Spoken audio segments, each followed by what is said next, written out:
নমস্কার। গল্পকথনের সকল শ্রোতা বন্ধুকে আরও একবার স্বাগত জানাই। বন্ধুরা কেমন আছেন? আশা করি ভালো আছেন, সুস্থ আছেন। আপনাদের কাছে আমার আজকের নিবেদন বিভূতিভূষণ বন্দ্যোপাধ্যায়ের লেখা ছোট গল্প খুঁটি দেবতা। ঘোষপাড়ায় দোলের মেলায় যাইবার পথে গঙ্গার ধারে মঠটা পড়ে। মঠ বলিলে ভুল বলা হয়, ঠিক মঠ বলিতে যাহা বুঝায় সে ধরনের কিছু নয়।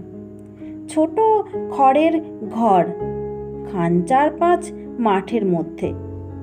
একধারে একটা বড় তেঁতুল গাছ, গঙ্গার একটা ছোট খাল, মাঠের মধ্যে খানিকটা ঢুকিয়া শুকাইয়া মজিয়া গিয়াছে। জোয়ারের সময়ে তবুও খালটা কানায় কানায় ভরিয়া ওঠে। ঠিক সেই সময় জেলেরা দোয়ারি পাতিয়া রাখে। জোয়ারের তোড়ের মুখে মাছ খালে উঠিয়া পড়ে। ভাটার টানে নাবিবার সময় দোয়ারির কাঠিতে আটকাইয়া আর বাহির হইতে পারে না। কাছেই একটু দূরে শঙ্করপুর বলিয়া ছোট্ট গ্রাম। কিছুকাল পূর্বে রেল কোম্পানি একটা ব্রাঞ্চ লাইন খুলিবার উদ্দেশ্যে খানিকটা জমি সার্ভে করাইয়া মাটির কাজ আরম্ভ করাইয়াছিলেন। কোনো কারণে লাইন বসানো হয় নাই। মাঠের উত্তর দক্ষিণে লম্বা প্রকাণ্ড উঁচু রেলওয়ে বাঁধটার দুই পাশের ঢালুতে নানা জাতীয় কাঁটা গাছ, আকন্দ ও অন্যান্য বুনো গাছপালা গজাইয়া বন হইয়া আছে। খুঁটি দেবতার অপূর্ব কাহিনী এইখানেই শুনিয়াছিলাম। গল্পটা বলা দরকার। শঙ্করপুর গ্রামের পাশে ছিল হেলেঞ্চা শিবপুর। এখন তাহার কোনো চিহ্ন নাই। বছর 15 পূর্বে গঙ্গায় লাটিয়া গিয়া মাঝগঙ্গার ওই বড় চরটার সৃষ্টি করিয়াছে। পূর্বস্থলীর চৌধুরী জমিদারদের সহিত ওই চরার দখল লইয়া পুরনো প্রজাদের অনেক দাঙ্গা ও মোকদ্দমা হইয়াছিল। শেষ পর্যন্ত প্রজারাই মামলায় যেতে বটে, কিন্তু চরটা চিরকালই বালুময় থাকিয়া গেল। আজ 10 বৎসরের মধ্যে চাষের উপযুক্ত হইল না। পাঞ্জা দখলে আসিলেও চরটা প্রজাদের কোনো উপকারে লাগে না, অনাবাদী অবস্থায় পড়িয়াই থাকে। আজকাল কেহ কেহ তরমুজ, কাঁকুর লাগাইতেছে দেখা যায়। এই গ্রামে রাঘব চক্রবর্তী পূজারী বামুন ছিলেন। রাঘব চক্রবর্তীর কেহ ছিল না। পৈতৃক আমলের খড়ের বাড়িতে একা বাস করিতেন। একাই নদীর ঘাট হইতে জল আনিয়া বনের কাঠ কুড়াইয়া রাঁধিয়া বাড়িয়া খাইতেন। গায়ে শক্তিও ছিল খুব। পিতামহের আমলের সেকেলে ভারী পিতলের ঘড়া ভরিয়া 2টি বেলা 1 পোয়ে পথ দূরবর্তী গঙ্গা হইতে জল আনিতেন। ক্লান্তি বা আলস্য কাহাকে বলে জানিতেন না। রাঘব চক্রবর্তী পয়সা চিনিতেন অত্যন্ত বেশি।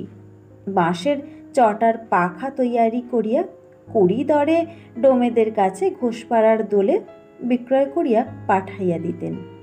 অবসর সময়ে ঝুড়ি কুলোডালা বুনিয়া বিক্রয় করিতেন। মাটির প্রতিমা গড়িতে পারিতেন। উলুখড়ের টুপি, ফুলঝাঁটা তৈয়ারি করিতেন। সুন্দর কাপড় রিপু করিতে পারিতেন। এসব তাহার উপরি আয়ের পন্থা ছিল। সংসারে কেহই নাই, না স্ত্রী না ছেলে মেয়েকে তাহার পয়সা খাইবে। তবুও রাঘব টাকা জমাইয়া যাইতেন। একটা মাটির ভাঁড়ে পয়সা করি রাখিতেন। সপ্তাহে 1 বার বা 2 বার ভাঁড়টি উপর করিয়া ঢালিয়া সব পয়সাগুলি সযত্নে গুনিতেন। ভাঁড়ের মধ্যে যাহা রাখিতেন পারতপক্ষে তাহার বাহির করিতেন না। গ্রামের সবাই বলিত, রাঘব চক্রবর্তী হাতে বেশ 2 পয়সা গুছাইয়া লইয়াছেন। একদিন দুপুরে পাক সারিয়া রাঘব আহারে বসিবার উদ্যোগ করিতেছেন। এমন সময় একখানা ছই ঘেরা গরুর গাড়ি আসিয়া তার উঠানে থামিল। গাড়ি হইতে একটি 25-26 বছরের যুবক বাহির হইয়া আসিল। রাঘব চিনিলেন। তার দুঃসম্পর্কীয় ভাগ্নেয় নন্দলাল। নন্দলাল আসিয়া মামার পায়ের ধুলা লইল। রাঘব বলিলেন, এসো বাবা, ছইয়ের মধ্যে কে? নন্দলাল সলজ্জ মুখে বলিল, আপনার বৌমা। ও, তা কোথায় যাবে? ঘোষপাড়ার দোল দেখতে বুঝি? নন্দলাল অপ্রতিভের সুরে বলিল, আগে না, আপনার আশাই আপাতত, মানে বামুনহাটির বাড়িঘর তো সব গিয়েছে। গত বছর মাঘ মাসে বিয়ে, তো এতদিন বাপের বাড়িতেই ছিল। সেখান থেকে না আনলে আর ভালো দেখাচ্ছে না, তাই নিয়ে আজ একেবারে এখানেই। রাঘব বিশেষ সন্তুষ্ট হইলেন না। তিনি চিরকালই একা থাকিয়া আসিয়াছেন, একা থাকিতেই ভালোবাসেন। এ আবার কোথা হইতে উপসর্গ আসিয়া জুটিল, দেখো কাণ্ড।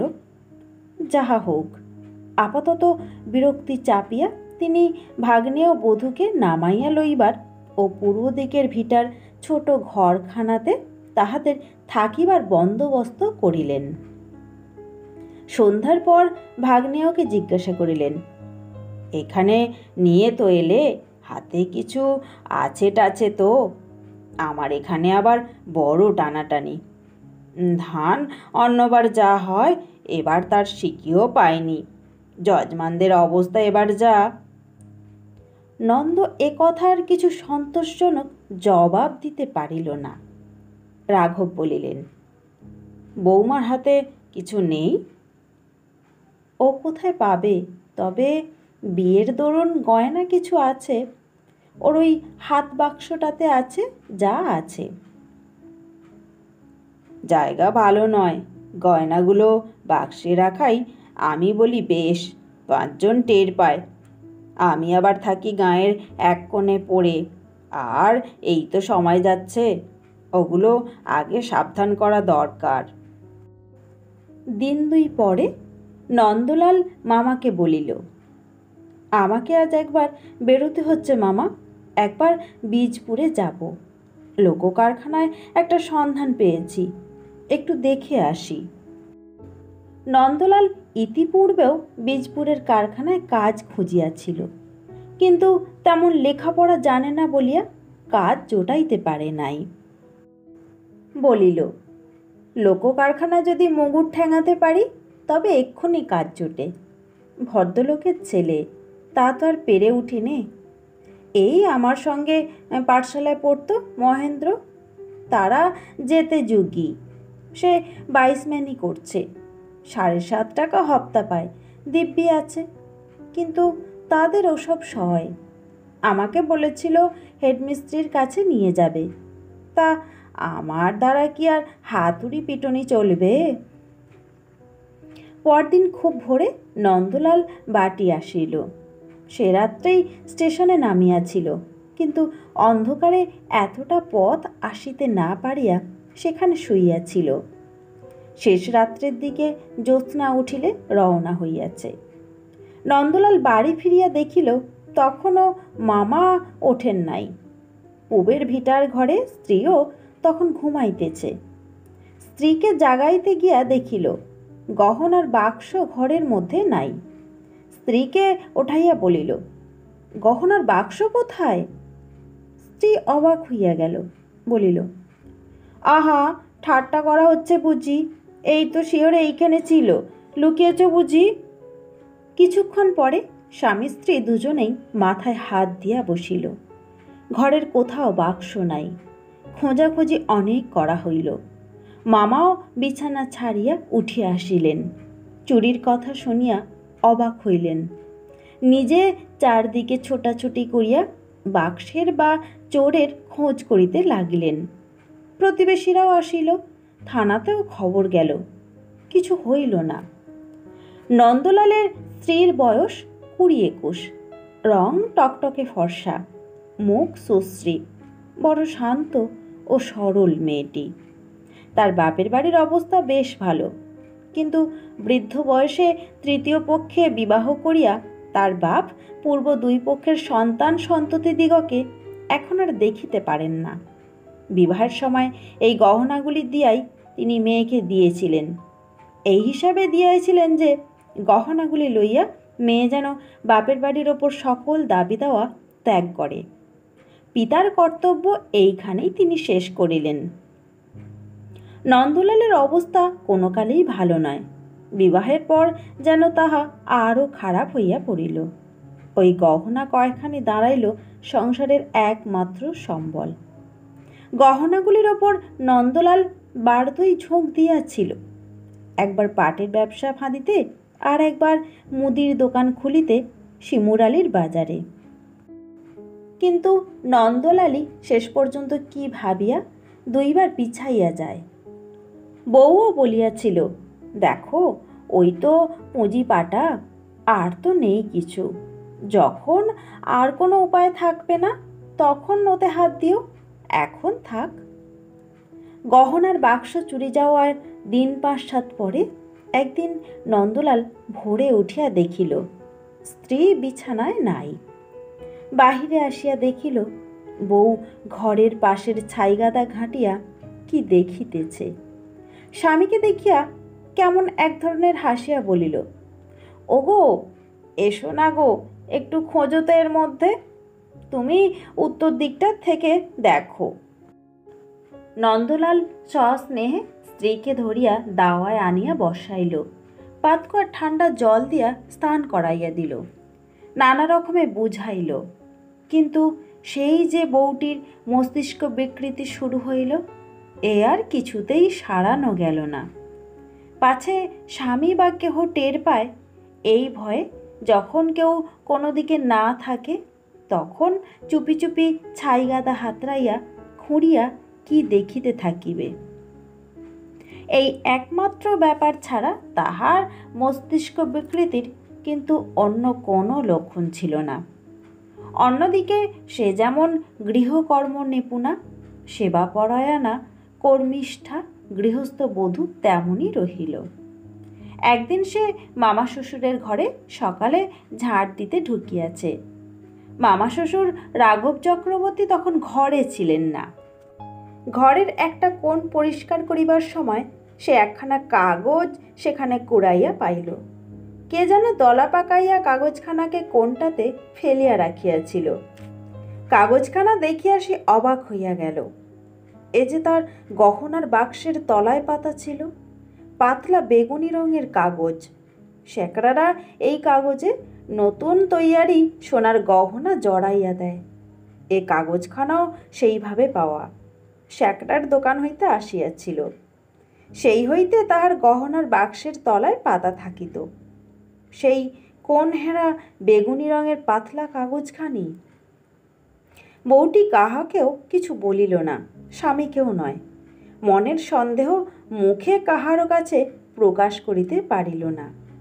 কিন্তু ভাবিয়া ভাবিয়া শেষে তাহার খুব অসুখ হইল।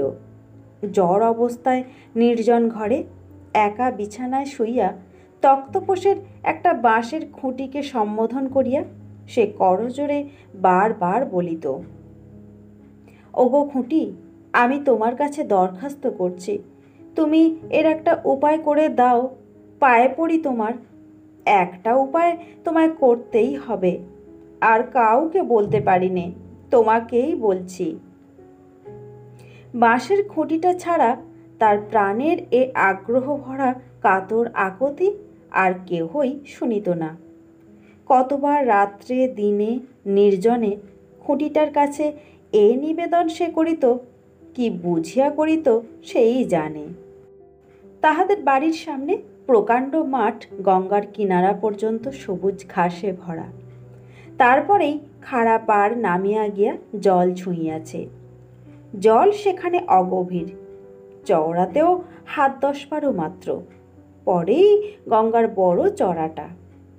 সারা বছরেই চড়ায় জলচর পক্ষীর ঝাঁক চড়িয়া বেড়ায়। চড়ার বাহিরের গভীর বড় গঙ্গার দিকে না গিয়া তারা গঙ্গার এই ছোট অপরিসর অংশটা ঘেঁষিয়া থাকে। কণ্টিকারের বনে চড়ার বালি প্রায় ঢাকিয়া ফেলিয়াছে। 12 মাস বেগুনি ফুল ফুটিয়া নির্জন বালির চড়া আলো করিয়া রাখে। মাঠে কোনো গাছপালা নাই। ছেলেদের ফুটবল খেলার মাঠের মতো সমতল ও তৃণাবৃত। দক্ষিণে ও বাঁয়ে একদিকে বড় রেলওয়ে বাঁধটা ও অন্যদিকে দূরবর্তী গ্রাম সীমার বনরেখার কোল পর্যন্ত বিস্তৃত। দু এক সারি তালগাছ এখানে ওখানে ছাড়া এ বড় মাঠটাতে অন্য কোনো গাছ চোখে পড়ে না কোনো দিকে। এই বিশাল মাঠে প্রতিদিন সকাল হয়। সূর্য মাঝ আকাশে দুপুরে আগুন ছড়ায়। বেলা ঢলিয়া বৈকাল নামিয়া আসে। গোধূলিতে পশ্চিম দিক কত কি রঙে রঞ্জিত হয়।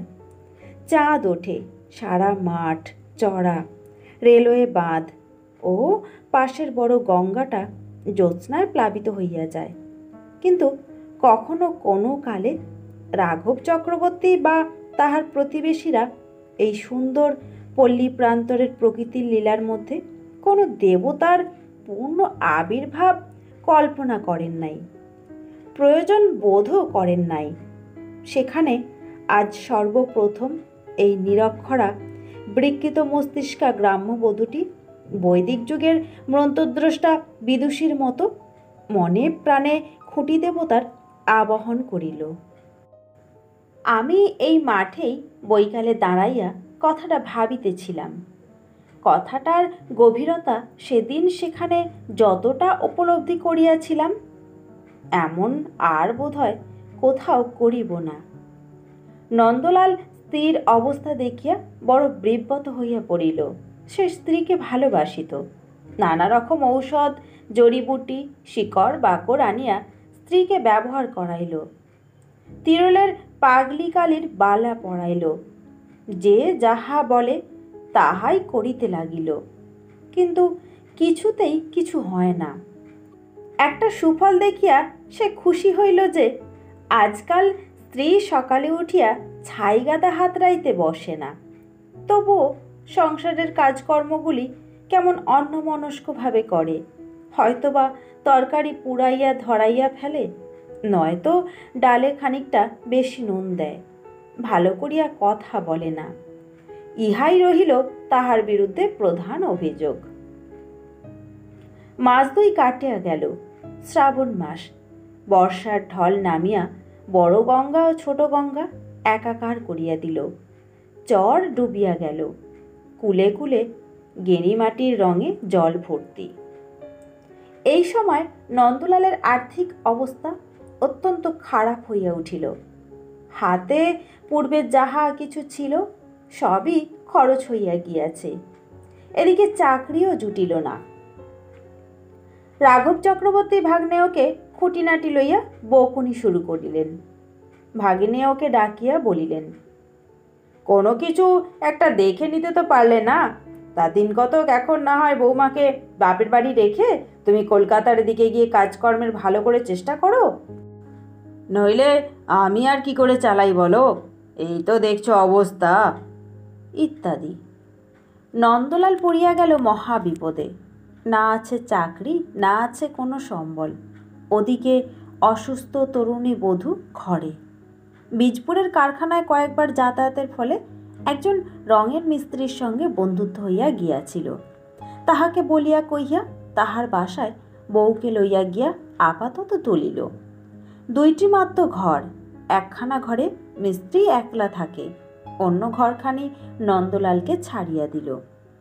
মিস্ত্রি গাড়িতে অক্ষর লেখে। সে চেষ্টা করিয়া সাহেবকে ধরিয়া নন্দলালের জন্য একটা ঠিক কাজ জুটাইয়া দিল।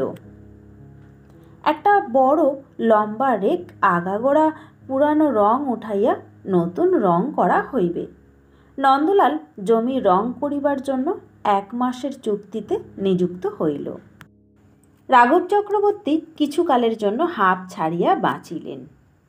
হঠাৎ একদিন তিনি অনেকজন মজুর ধরিয়া বাড়ির উঠান পরিষ্কার করাইতে লাগিলেন। শখ করিয়া একজোড়া হরিণের চামড়ার জুতো কিনিয়া আনিলেন। এমনকি পুজোর সময় একবার কাশী বেড়াইতে যাইবার সংকল্প করিয়াও ফেলিলেন। আশ্বিনের প্রথম বর্ষা একটু কমিল। রাঘব চক্রবর্তী বাড়ির চারিধারে পাঁচিল গাঁথিবার মিস্ত্রি খাটাইতেছিলেন। সারাদিন পরিশ্রমের পর গঙ্গায় গা ধুইয়া আসিয়া সন্ধ্যার পরই তিনি শুইয়া পড়িলেন। অত পরিশ্রম করিবার পর তিনি শুইলেন বটে, কিন্তু তাহার ঘুম আদেও আসিল না। ঘুমাইবার বৃথা চেষ্টায় সারা রাত্রি ছটফট করিয়া শেষ রাত্রে উঠিয়া তামাক খাইতে বসিলেন। দিনমানেও দুপুরে ঘুমাইবার চেষ্টা করিলেন, কিছুতেই ঘুম হইল না। সারাদিনের মজুর খাটাইবার পরিশ্রমের ফলে শরীর যা গরম হইয়াছে। সেদিনও যখন রাত্রে ঘুম আসিল না, তখন পাঁচিল গাঁথার জন্মজুরকে বলিয়া দিলেন, এখন দিন দুই কাজ বন্ধ থাকুক। পরদিন রাত্রে সামান্য কিছু আহার করিয়া ঠান্ডা জল মাথায় দিয়া ও হাত পা ধুইয়া সকাল সকাল শুইয়া পড়িলেন। প্রথমটা ঘুম না আসাতে ভাবিলেন, ঘুমের সময় এখনও ঠিক হয় নাই কি না, তাই ঘুম আসিতেছে না। এপাশ ওপাশ করিতে লাগিলেন। 10টা, 11টা, 12টা। রাঘব প্রাণপণে চক্ষু বুজিয়া রহিলেন। নানাভাবে ঘুরিয়া ফিরিয়া শুইয়া দেখিলেন, ঘুম এখনো আসে না কেন? আরও ঘণ্টা 2 কাটিয়া গেল, ঘুমের চিহ্নও নাই। চাঁদ ঢলিয়া পড়িল। জানালা দিয়া যে বাতাস বহিতেছে তাহা আগেকার অপেক্ষা ঠান্ডা। রাঘবের কেমন ভয় হইল, তবে বোধহয় আজও ঘুম হইবে না। ভাবিতেও বুকটা কেমন করিয়া উঠিল। আজ রাত্রে না ঘুমাইলে কাল তিনি বাঁচিবেন কি করিয়া? উঠিয়া মাথায় আরেকবার জল দিলেন, আবার শুইলেন, আবার প্রাণপণে ঘুমাইবার চেষ্টা করিলেন।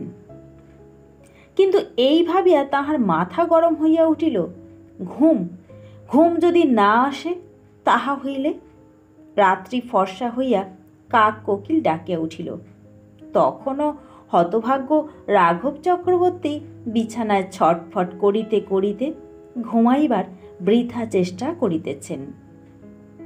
ঠিক এইভাবে কাটিয়া গেল আরও 8 দিন। এই 8 দিনের মধ্যে কি দিনে কি রাতে রাঘবের চোখে এতটুকু ঘুম আসিল না পলকের নিমিত্ত। রাঘব পাগলের মতো হইলেন। যে যাহা বলিল তাহাই করিয়া দেখিলেন। ডাব খাইয়া ও পুকুরের পচা পাক মাথায় দিনরাত দিয়া থাকিতে থাকিতে নিউমোনিয়া হইবার উপক্রম হইল। অবশেষে বাঁশবেড়ের মনোহর ডাক্তারের ঔষধ ব্যবহার করিয়া দেখিলেন, কিন্তু কিছুতেই কিছু হয় না। আরও দিন 6-7 কাটিয়া গেল।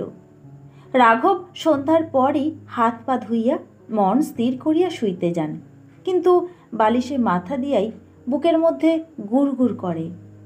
আজও বোধহয় ঘুম। বাকিটা আর রাঘব ভাবিতে পারেন না।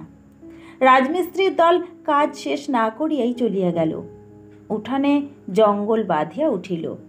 রাঘব স্নানাহার করিতে চান না, চলাফেরা করিতে চান না। সবসময়ই ঘরের দাওয়ায় চুপ করিয়া বসিয়া থাকেন। তামাক খাইবার রুচিও ক্রমে হারাইয়া ফেলিলেন। লোকজনের সঙ্গে ভালো করিয়া কথাবার্তা কহিতে ভালোবাসেন না। পয়সার ভাঁড় উপর করিয়া গনিয়া দেখিবার স্পৃহাও চলিয়া গেল। চিকিৎসা তখনও চলিতেছিল। গ্রামের বৃদ্ধ শিব কবিরাজ বলিলেন, তোমার রোগটা হয়েছে মানসিক, ঘুম হবে না এ কথা ভাবো কেন সবার আগে? খুব সাহস করবে, মনে মনে জোর করে ভাববে আজ ঘুম হবে, নিশ্চয়ই হবে, আজ ঠিক ঘুমোবো, এরকম করে দেখো দেখি। আর সকাল সকাল শুতে যেও না, যে সময় যেতে সেই সময়ই যাবে।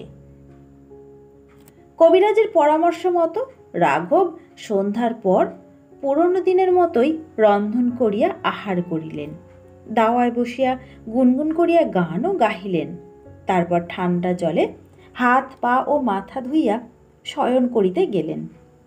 মনে মনে দৃঢ় সংকল্প করিলেন, আজ তিনি নিশ্চয়ই ঘুমাইবেন, নিশ্চয়ই নিশ্চয়ই। কিন্তু বালিশে মাথা দিয়াই বুকটা কেমন যেন করিয়া উঠিল।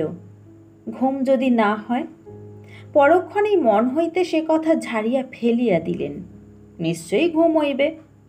পাশ ফিরিয়া পাশ বালিশটা আঁকড়াইয়া শুইলেন। ঘরের দেওয়ালের একখানা বাঁধানো রাধাকৃষ্ণের ছবি বাতাস লাগিয়া ঠক ঠক শব্দ করিতেছে দেখিয়া আবার বিছানা হইতে উঠিয়া সেখানে নামাইয়া রাখিলেন। পুনরায় শুইয়া পড়িয়া জোর করিয়া চোখ বুজিয়া রহিলেন। আধ ঘণ্টা, 1 ঘণ্টা, এইবার তিনি নিশ্চয়ই ঘুমাইবেন। বুকের মধ্যে গুড়গুড় করিতেছে কেন? না, এইবার ঘুমাবেন। 2 ঘণ্টা, 3 ঘণ্টা, রাত 1টা, গ্রাম নিশুতি, কোনো দিকে সারা শব্দ নাই। কাওড়াপাড়ায় একটা আধটা কুকুরের ঘেউ ঘেউ ছাড়া। রাত বেশি হইয়াছে, আর রাঘব জাগিয়া থাকিবেন না, এইবার ঘুমাইবেন। বাঁদিকে শুইয়া সুবিধা হইতেছে না, হাতখানা বেকায়দায় কেমন যেন মোচড়াইয়া আছে। ডান দিকে ফিরিয়া শুইবেন। ছাড়পোকা? না, ছাড়পোকা তো বিছানায় নাই। যাহা হোক, জায়গাটা একবার হাত বুলাইয়া লওয়া ভালো। যাক, এইবার ঘুমাইবেন। এতক্ষণে নিশ্চিন্ত হইলেন। রাত 2টা, কিন্তু নিশ্চিন্ত হইতে পারিলেন না। একটা হাটকি মেলা কোথায় যেন বসিয়াছে। রাঘব দাঁড়াইয়া দাঁড়াইয়া দেখিতেছেন সব লোক চলিয়া গেল, তবুও 2-10 জন এখনও হাট চালিতে ভিড় করিয়া দাঁড়াইয়া শুটকি চিংড়ি মাছের দর কষাকষি করিতেছে। ইহারা বিদায় হইলেই রাঘব নিশ্চিন্তে মনে ঘুমাইবেন।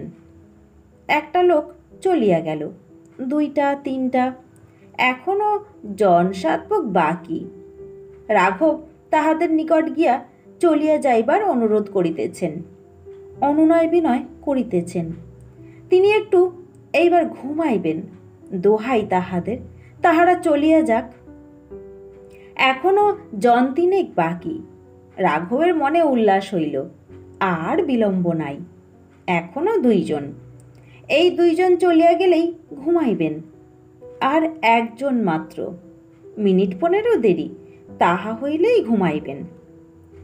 হঠাৎ রাঘব বিছানার ওপর উঠিয়া বসিলেন। হাট তো কোথাও বসে নাই। কিসের হাট? কোথাকার হাট? এসব কি আবল তাবল ভাবিতেছেন তিনি? ঘুম তাহা হইলে বোধ হয়। রাঘব কথাটা ভাবিতেও সাহস করিলেন না। কত রাত? ওটা কিসের শব্দ? বীজপুরের কারখানায় ভোরের বাঁশি বাজিতেছে নাকি? সে তো রাত 4টেই বাজে, এখন রাত 4টা বাজিল? অসম্ভব। যাক, যথেষ্ট বাজে কথা ভাবিয়া রাত কাটাইয়াছেন, আর নয়, এইবার তিনি ঘুমাইবেন। অল্প একটু ঘোর আসিয়াছিল কিনা কে জানে, ভোরের ঠান্ডা বাতাসে হয়তো একটু আসিতেও পারে, কিন্তু রাঘবের দৃঢ় বিশ্বাস তিনি এতটুকু ঘুমান নাই, চোখ চাহিয়াই ছিলেন। হঠাৎ একটা ব্যাপার ঘটিল।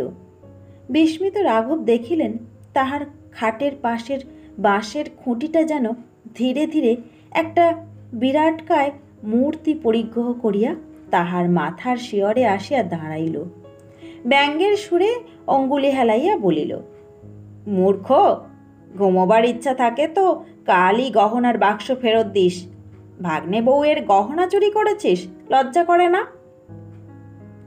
বীজপুরের কারখানার বাঁশির শব্দে রাঘবের ঘোর কাটিয়া গেল, ফর্সা হইয়া গিয়াছে। রাঘবের বুক ধরফর করিতেছে, চোখ জ্বালা করিতেছে, মাথা যেন বোঝা, শরীর ভাঙিয়া পড়িতে চাহিতেছে। না, তিনি একটুও ঘুমান নাই। এতটুকু না, বাঁশের খুঁটি টুটি কিছু না, ওসব মাথা গরমের দরুন। কিন্তু ঠিক একই স্বপ্ন রাঘব পরপর 2 দিন দেখিলেন। ঠিক একই সময় ভোর রাত্রে, বীজপুরের কারখানার বাঁশি বাজিবার পূর্বে। ঘুমান নাই, তবে স্বপ্ন কোথা হইতে আসিবে? বীজপুরের বাসায় অন্য কেহ তখন ছিল না। নন্দলাল কাজে বাহির হইয়াছে। নন্দলালের স্ত্রী সাবান দিয়া কাপড় কাচিতেছিল। হঠাৎ রুক্ষ চুল, জীর্ণ চেহারার মামা শ্বশুরকে বাসায় ঢুকিতে দেখিয়া সে বিস্মিত মুখে একবার চাহিয়াই লজ্জায় ঘোমটা দিয়া উঠিয়া দাঁড়াইল। রাঘব চক্রবর্তী একবার চারিদিকে চাহিয়াই কাছে আসিয়া ভাগ্নেয় বধূর পা জড়াইয়া ধরিয়া কাঁদিয়া ফেলিলেন। বলিলেন, মা, তুমি মানুষ নয়, তুমি কোনো ঠাকুর দেবতা হবে, ছেলে বলে আমায় মাপ করো। তারপর পুটুলি খুলিয়া সব গহনাগুলি ভাগ্নেয় বধূর হাতে প্রত্যর্পণ করিলেন, কিন্তু বাসায় থাকিতে রাজি হইলেন না। নন্দলালের কাছে কিছু বলিবার মুখ নেই আমার, তুমি মা, তোমার কাছে বলতে লজ্জা নেই, বুঝলে না, কিন্তু তার কাছে। ইহার মাস 5-6 পরে রাঘব চক্রবর্তীর গুরুতর অসুখের সংবাদ পাইয়া নন্দলাল সস্ত্রীক গরুর গাড়ি করিয়া তাহাকে দেখিতে গেল। ইহারা যাইবার দিন 7 পরে রাঘবের মৃত্যু হইল। মৃত্যুর পূর্বে তিনি তাহার যাহা কিছু জমি জমা সব উইল করিয়া ভাগ্নেয় বধূকে দিয়া গেলেন, কিছু পোতা সন্ধানও দিয়া গেলেন। নন্দলালের স্ত্রীকে কাছে বসাইয়া নিজের স্বপ্নবৃত্তান্ত বলিয়া গেলেন। বলিলেন, এই যে দেখছো ঘর, এই যে বাঁশের খুঁটি, এর মধ্যে দেবতা আছেন মা, বিশ্বাস করো আমার কথা। ভাগ্নেয় বধূ শিহরিয়া উঠিল। সেই ঘর, সেই বাঁশের খুঁটি। রাঘবের মৃত্যুর পর 16-17 বৎসর নন্দলাল মামার ভিটাতে সংসার পাতাইয়া বাস করিয়াছিল। বধূটি ছেলে মেয়েদের মা হইয়া সচ্ছল গৃহিণীপনা করিতে করিতে প্রথম জীবনের দুঃখ কষ্টের কথা ভুলিয়া গিয়াছিল এবং সঙ্গে সঙ্গে খুঁটি দেবতার কথাও ভুলিয়াছিল। হয়তো দুঃখের মধ্য দিয়া যে আন্তরিকতাপূর্ণ আবেগকে জীবনে একবার মাত্র লাভ করিয়াছিল, আর কখনো জীবন পথে তাহার সন্ধান মেলে নাই। বছর 17 পরে নন্দলালের স্ত্রী মারা গেল।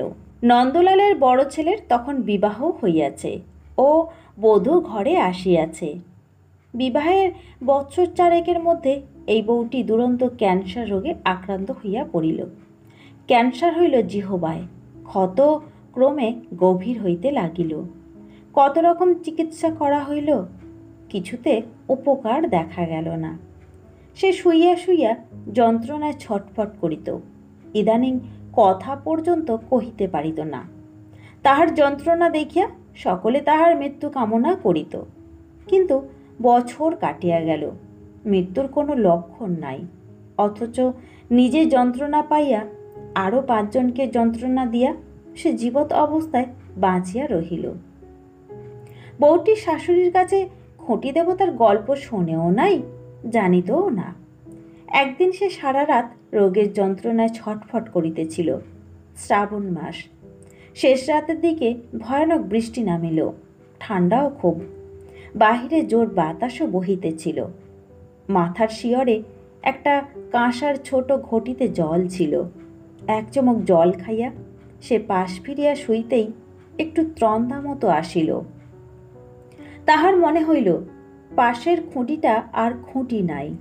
তাহাদের গ্রামে শ্যামরাইয়ের মন্দিরের শ্যামরাই ঠাকুর যেন সেখানে দাঁড়াইয়া মৃদু হাসি মুখে তাহার দিকে চাহিয়া আছেন। ছেলেবেলা হইতে কতবার সে শ্যামরাইকে দেখিয়াছে, কতবার বৈকালে উঠানের বেলফুলের গাছ হইতে বেলফুল তুলিয়া মালা গাঁথিয়া ঠাকুরের গলায় দিয়াছে। শ্যামরায়ের মূর্তি তাহার অপরিচিত নয়, তেমনি সুন্দর, সুঠাম, সুবেশ, কমনীয় তরুণ দেবমূর্তি। বিশ্বাসে মানুষের রোগ সারে। হয়তো বধূটির তাহাই ঘটিয়াছিল, হয়তো সবটাই তাহার মনের কল্পনা। রাঘব চক্রবর্তী যে বিরাটাকায় পুরুষ দেখিয়াছিলেন, সেও তাহার অনিদ্রাপ্রসূত অনুতাপবিদ্ধ মনের সৃষ্টিমাত্র হয়তো, কারণ খুঁটির মধ্যে দেবতা সেই রূপেই তাহার সম্মুখে দেখা দিয়েছিলেন, যার পক্ষে যে রূপের কল্পনা স্বাভাবিক। সত্য মিথ্যা জানি না, কিন্তু খুঁটি দেবতা সেই হইতে এই অঞ্চলে প্রসিদ্ধ হইয়া আছেন। আপনারা শুনছিলেন বিভূতিভূষণ বন্দ্যোপাধ্যায়ের লেখা ছোট গল্প খুঁটি দেবতা। গল্পটি কেমন লাগলো কমেন্টস করে জানাতে ভুলবেন না। আর যদি ভালো লাগে তো ভিডিওতে একটা লাইক দিয়ে অবশ্যই পাশে থাকবেন। সকলে খুব ভালো থাকবেন। সকলকে অনেক ধন্যবাদ। নমস্কার।